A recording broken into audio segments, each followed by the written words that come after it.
ঔপনিবেশিক শাসনামল থেকে শুরু করে এখন পর্যন্ত ব্রিটিশদের মনে করা হয় সভ্যতার প্রতীক হিসেবে, যাদের হাত ধরে বিশ্বজুড়ে ছড়িয়ে পড়েছে শাসন, শিক্ষা, সংস্কৃতি।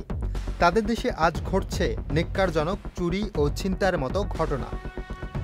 সম্প্রতি সামাজিক যোগাযোগ মাধ্যমে একটি ভিডিও ভাইরাল হয়েছে, যেখানে দেখা যায় যুক্তরাজ্যের একটি শহরে রাস্তায় প্রকাশ্যে চুরি করে পালিয়ে যাচ্ছে চোর। ব্রিটিশের মতো উন্নত দেশের রাস্তায় এমন ঘটনা রীতিমতো বিস্ময় জাগায়।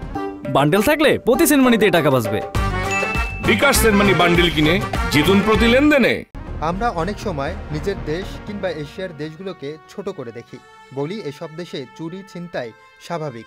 অথচ ইউরোপের মতো উন্নত সমাজেও এ ধরনের অপরাধ দিন দিন বাড়ছে।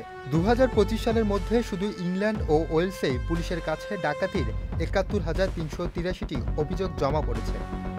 আগের বছর 2024 সালে এই সংখ্যাটি ছিল ৭৩,৮৩৬। তাহলে প্রশ্ন হচ্ছে, সভ্যতা কি বড় বড় দালান, পরিষ্কার রাস্তা বা বিদেশি পাসপোর্টের নাম? নাকি সভ্যতা মানে মানুষের নৈতিকতা, একে অপরের নিরাপত্তা নিশ্চিত করা?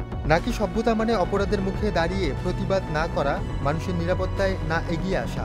যেখানে চোর দিব্যি হেঁটে যায় আর জনতা দাঁড়িয়ে থেকেও মুখ খোলে না, সেই সমাজ আসলে কতটা সভ্য, কতটা নীরব অপরাধী?